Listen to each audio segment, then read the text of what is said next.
Welcome to Sunrise, first light for what's next on B2B revenue teams. Lots to cover today, so let's dive in. Okay, imagine this for a second. You've just led record-breaking quarter. Your name's up there, the team's excited, calling you a rising star. But then, behind closed doors, you're just waiting for it all to crash down, thinking, they haven't figured me out yet. And get this, these aren't thoughts from someone just starting out. This is Sheryl Sandberg, former COO of Facebook, helped grow revenue into the billions, architect of their ad business. She actually admitted it.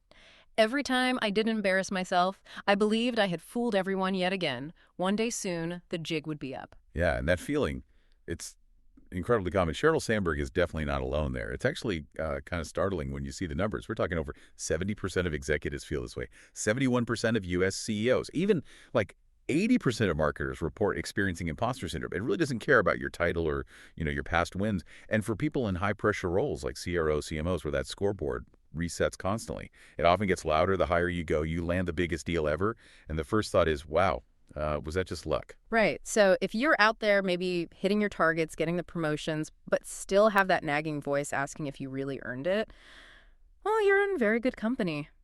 And today in this deep dive, we want to unpack that. We're exploring why even these really successful leaders feel like frauds. Why does it stick around even when you are winning? And most importantly, how can you start to flip that script? Turn the doubt from a saboteur into maybe just a signal. Exactly. And the first thing to understand is that imposter syndrome isn't some kind of personal failing. It's more of a pattern, often rooted in having really high standards.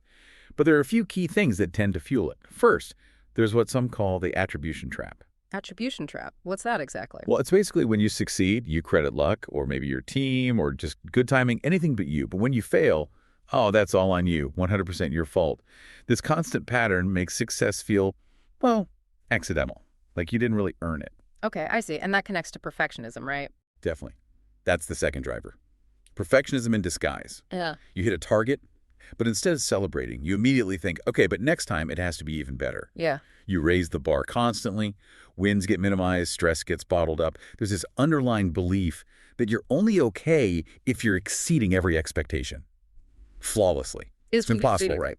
Completely unsustainable. And this internal stuff, it leaks out, doesn't it, into how we see others. Oh, absolutely. That leads straight into the comparison vortex. You start looking around, but you only focus upwards. You see that VP's amazing presentation, that CMO's flawless campaign, someone else's meteoric rise. You're comparing your internal mess, your fears and doubts, to their polished highlight reel.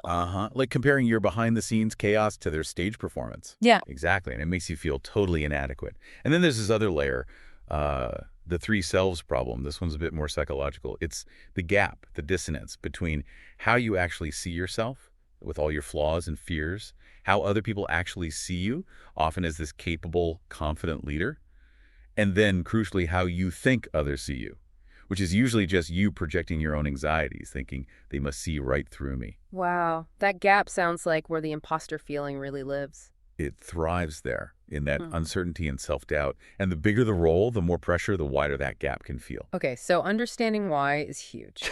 But the big question for everyone listening is, what can we actually do when that feeling creeps in?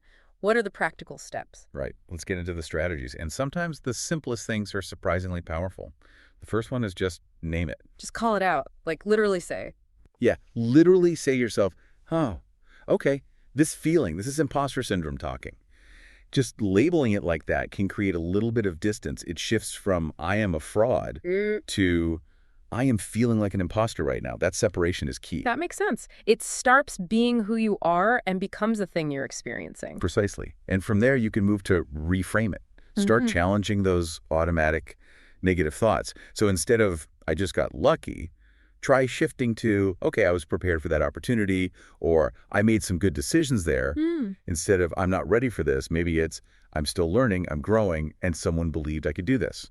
It's like building a counter argument in your own head. Exactly. Building a more accurate and frankly kinder internal story, which leads to the next point. You need evidence for that news story. That's track your wins. Keeping a list, like a success journal or something. Yeah, call it a success log, a brag file, whatever works. Just a simple list of things you've accomplished, positive feedback you've received, moments you felt proud. When the doubt hits hard, you pull out that list. It's concrete proof against that feeling that you haven't done anything worthwhile. That's really practical. And along with tracking wins, self-talk matters too, doesn't it? Hugely. Practice self-compassion. Ask yourself, would you talk to a friend the way you talk to yourself sometimes? Probably not. So instead of beating yourself up when something isn't perfect, try, okay, that didn't go quite as planned, but I learned something, or I'm doing my best here. Treat yourself with a bit more understanding. Like being your own supportive mentor. Which brings up another point, don't go it alone, right? Absolutely critical. Find mirrors. Find people, mentors, coaches, trusted peers who see your strengths and can reflect your actual impact back to you. Imposter syndrome loves isolation. Talking about it, hearing "me too," or getting that external validation can be incredibly powerful. Normalize the feeling. Okay, so name it, reframe it, track wins, be kind to yourself, find support. What else? A couple more things. Set realistic goals. Sometimes that feeling comes from setting impossible standards. Break things down. Celebrate progress, not just perfection. And, importantly, leverage your wins.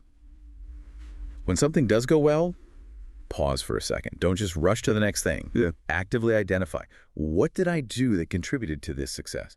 Own it. Internalize it. Build that muscle memory. And look, if this feeling is persistent and really impacting you, get help if needed. There's no shame in talking to a therapist or a coach. That's what they're there for. That's a great toolkit for individuals. Yeah. But what about leaders? How can people in charge shape a culture where imposter syndrome doesn't thrive quite so much? Oh, leaders have immense influence here. You really do shape the environment your team operates in. It starts with normalizing it publicly. If leaders share their own moments of doubt sometimes, it removes the stigma. It shows vulnerability is okay. Makes it less lonely for everyone else. Exactly.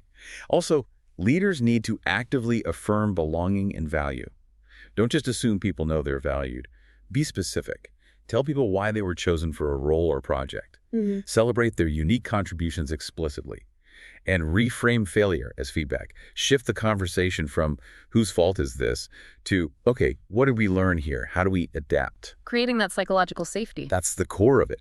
Create space for truth and growth. Make it genuinely safe for people to say, I don't know, or I need help, or I messed up. When leaders cultivate that kind of environment, people stop feeling like they have to pretend constantly. They can actually focus on doing good work. So stepping back then, the big takeaway isn't that you'll never feel doubt again. Not at all. The core truth seems to be, feeling imposter syndrome isn't proof you're a fraud. It's actually often proof that you care deeply, that you're pushing yourself, that the work matters to you. It's a sign of growth. I love that Maya Angelou quote, I belong everywhere I go, no matter who's there. It's about that internal conviction.